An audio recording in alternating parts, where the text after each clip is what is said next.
resignation, elopement of publicly raised funds, exposure of sweatshop, and the spread of migrant labor shortage have become the external manifestations of the labor price crisis. It seems that the crisis in factor prices has arrived early. Coal, electricity, and the prices of resource goods such as oil, gas, water, land, and production factors such as labor are becoming increasingly uncontrollable, forcing prices to enter a second round of breakthroughs. On the one hand, China's production factors are already low, with industrial electricity prices only accounting for 4% of developed countries such as Japan and Italy, urban water prices only accounting for of international water prices. Labor productivity equivalent 2% of the X, but wages only %. Globalization has inherent driving forces for domestic production factor prices to align. On the other hand, according to Citigroup's latest conservative estimate, the overall cost savings of industrial enterprises due to price distortions were approximately trillion yuan, accounting for nearly % of GDP. The cost of production factors is artificially suppressed. Not only does it not reflect the true cost, but also artificially overestimates profits. Some scholars estimate that domestic enterprises will unreasonably save at least % of production costs as a result, assuming that the enterprises themselves absorb % of this product. Prices will also increase by at least %. Therefore, the market's reconfirmation of production factor prices is an insurmountable barrier. In fact, if prices are distorted, they should be reformed. But the reform of the price mechanism is hesitant. Reform faces difficulties and the inability to rationalize prices. The essence of price crises reflects the crisis of reform, and the inability to promote reform lies in ideology. If there is a problem with ideology, it is a crisis of ideology. Our country is a country with several levels of civilization and several days of complex IT, which cannot be compared to other countries. However, with knowledge at its peak and a superficial grasp of complex situations, using classical Western theories and thinking and methods under agricultural civilization to respond will undoubtedly encounter bottlenecks, making reform difficult. Therefore, the ultimate solution to the price crisis lies in the renewal of ideas. It may be a necessary condition for emancipating the mind to subvert cognitive inertia and the old truth standards with the idea of post-industrialization or even financialization. Even if we can keep up with the times in our thinking, the path of institutional reform remains bumpy. Not to mention the resistance of some special interest groups to reform. The living pressure brought by global inflation alone has made it difficult to reconfirm the prices of production factors, let alone the fact that price reform is now facing two major. Why are we slow and fast in dealing with the issues of capital and finance? The subprime mortgage crisis finally made Bernanke uneasy. First, he cut the bank rate by basis points, and then the quasi-interest rate has been reduced to 2%. The practical action of saving the market first, completely overturned its previously held belief that inflation is the primary goal of monetary policy, in sharp contrast to the rapidity of the rescue action. The U.S. Federal Reserve turned a blind eye to the foam and reacted slowly to the foam in the slow accumulation process of the housing market. Behind this policy's division reflects human alienation. Before taking over the role of the Federal Reserve, Bernanke was a non-foam theorist and also published an academic paper asserting that monetary policy is essentially powerless to foam. While his behavior in the subprime mortgage crisis was undoubtedly self-defeating, also betraying his beliefs is his predecessor Greenspan, who was a disciple of economic liberalism in his college years. But once he took the baton of the Federal Reserve, he immediately changed his face and repeatedly intervened in the operation of the invisible hand with the visible hand of policy. 2 generations of Federal Reserve leaders have a dual personality in their bodies. Looking at the current Chinese economy, there is also a similar phenomenon of slow and rapid growth. On the one hand, in terms of capital, the regulatory response in finance and state-owned enterprises is swift and hasty. Huajin Company, less than 4 years after its establishment, has injected $1 billion into the 4 major state-owned banks. As for the latter's trillion yuan bad debts, they have been quietly wiped out by the central bank and the Ministry of Finance. China Investment Corporation (CIC), which had a lot of activity, started preparing in March and had already smoothly released its investment within 6 months. It even eagerly completed its investment in Blackstone in May as a foreign exchange investment company. Unfortunately, this investment not only failed to make a profit, but also paid tuition fees. It is not surprising that similar situations are also common in areas such as state-owned enterprise reform. On the other hand, there is a slow response in market construction and scientific coordination. The capital market has been open for years and is still a lame duck. The defect of the listing mechanism only of the market value, too few trading varieties, no short selling mechanism, etc., make the capital market have to endure the pain of no intermediate transition space.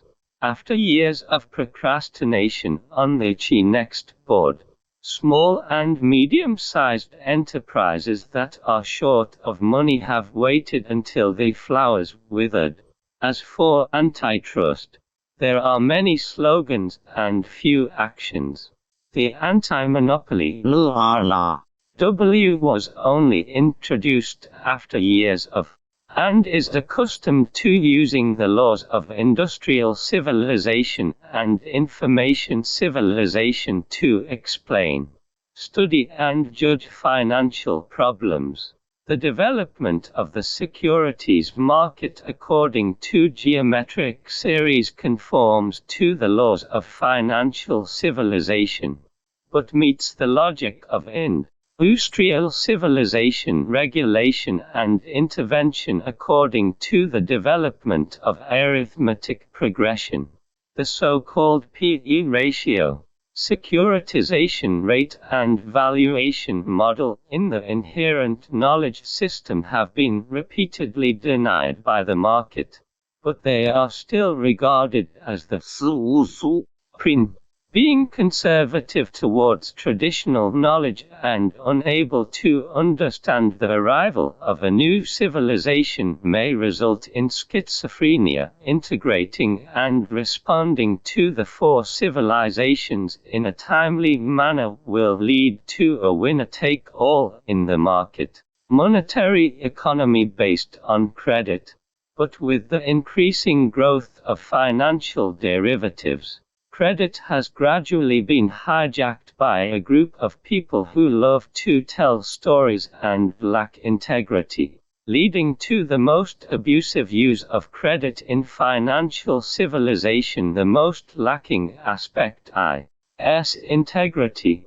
The reason why the subprime crisis triggered a run on banks was not that creditors did not believe in the strength of financial institutions, but that they did not believe that other creditors would believe in the short-term nature of the bank's crisis and would make rational choices to support each other. On the other hand, although the financial crisis is not driven by morality, it will ultimately change morality. If agricultural civilization is shortage economy through the 3 cardinals and 5 constants to curb human desires. Industrial civilization is an excess economy that tempts and indulges human desires through advertising culture. The financial civilization is an economic bubble, forging yin and yang people by telling stories. Many overseas hedge funds with illiquid financial derivatives often artificially manipulate prices and go to investors to solicit credit, even offering bonuses for their good performance. At the beginning of this year, while major international investment banks were singing short of China, they were building positions and applying to increase their QFII quota on a large scale. But none of them fell, demonstrating their yin and yang nature undoubtedly. In fact, all financial market participants, including managers, are determined by their interests, and Greenspan is no exception. If he was still the chairman of the Federal Reserve, believing that the subprime crisis would not be avoided, could he still find answers for irrationality? Following closely the United Kingdom and the United States, financial civilization began to strike the Chinese coast. Consistent with the rapid development of China's economy to this end, China's capital market seems to have matured overnight. In more than a year, the securitization rate has rapidly reached percent. Obviously, there is no acclimatization of financial civilization in China, and the most suitable terrorist prospect for Chinese financial civilization lies in the national charter itself first. Smart and flexible. China has always had the tradition of eastward spread of Western learning has spread to the East, and foreign things are used in China. Having suffered from the loss of financial giants in storytelling, they quickly changed their minds to become masters of their own. For example, among a share-listed companies, the increase in issuance is ostensibly aimed at improving their operating ability and strengthening their main business. But in fact, there are not a few people who use the money they have raised to speculate in new shares. In the process of promoting marketization, administrative monopoly has also been strengthened, which is precisely the expression for pricing, necessary ineffective labor. Financial literature. One of the biggest characteristics of Ming is irrational prosperity, which includes a large number of investment failures and currency evaporation. It is these essential ineffective labor that achieve irrational prosperity. Acceleration of factor integration, that is, under the combined effect of globalization and informatization, the process of financial transactions are compressed. Efficiency is greatly improved, and the speed of factor integration is unprecedented, resulting in unimaginable scale and effects. Cognitive differences have become an important variable affecting financial activities. That is, different cognitive levels and abilities determine the status and destiny of countries, enterprises and individuals in financial civilization. If they are misled by conspiracy theory and take this as an action model, their future can be imagined. The foundation of this axiology comes from the formula of economic globalization plus market economy system equal money surplus. That is, the exchange-oriented market economy itself is a system of producing surplus money, and globalization has enhanced the ability to produce surplus money. The surplus money provides a prerequisite for the independence of currency transactions from the real economy, creating a currency as the trading object, and carrying out capitalization, securitization, marketization and internationalization upgrading, and ultimately, it will free from the constraints of traditional media, happily generate money, and create a new economic model of economic prosperity and prosperity. However, this perfect process has been embedded with the original sin of marketization from the beginning. Just like the original sin of agricultural civilization is the original sin of land concentration and industrial civilization is resource monopoly, the original sin of information civilization is information overflow, and the original sin of financial civilization is currency surplus and evaporation. Although Greenspan and Bernanke believed that there was a problem in the market, the media believed that it was the result of excessive morality, financial innovation and unfavorable government regulation. Soros believed that it was the result of market fundamentalism, and Europeans believed that there was a problem with capitalism and liberalism. They almost invariably ignored the fact that the original sin of the market overproduction and the fact that the surplus currency lost its anchor of stability. Moreover, there is a lack of insight into the commodification attributes of currency. Currency has long surpassed traditional attributes such as exchange, circulation, and storage, and has become the world's most important trading product.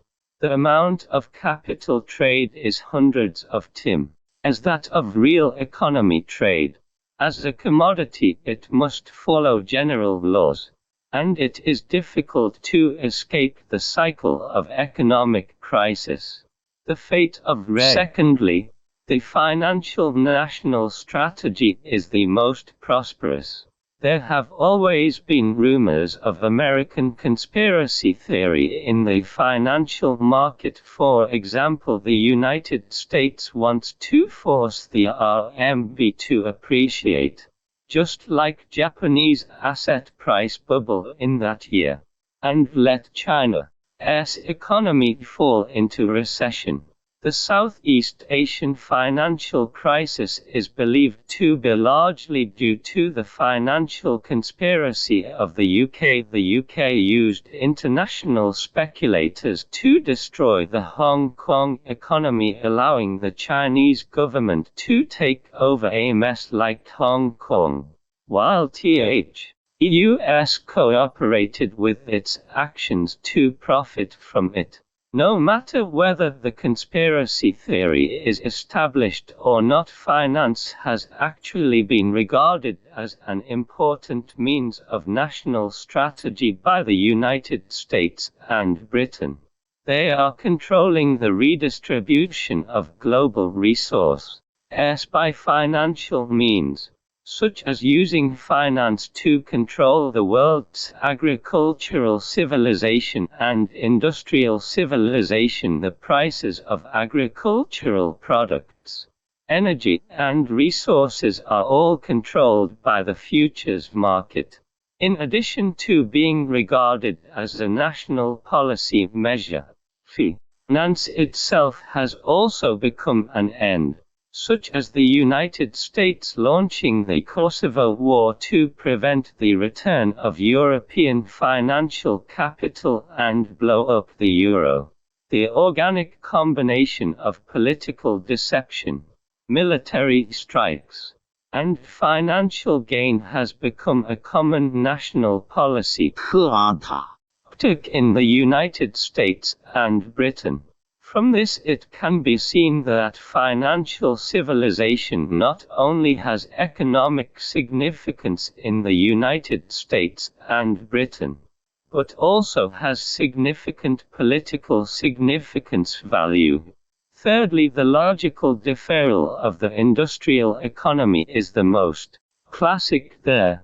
The rise of the old financial industry in the UK as a result of the Industrial Revolution, raising funds and taking on risks, have supported huge investments in transportation, energy, raw materials, infrastructure, and other aspects, promoting manual production to fully enter the industrial civilization era of large-scale machine production. The Dow Jones stock market in the United States provided the main financial driving force for the development of industrial civilization. Through the listing of enterprises, a bridge was built between industrial civilization and financial civilization.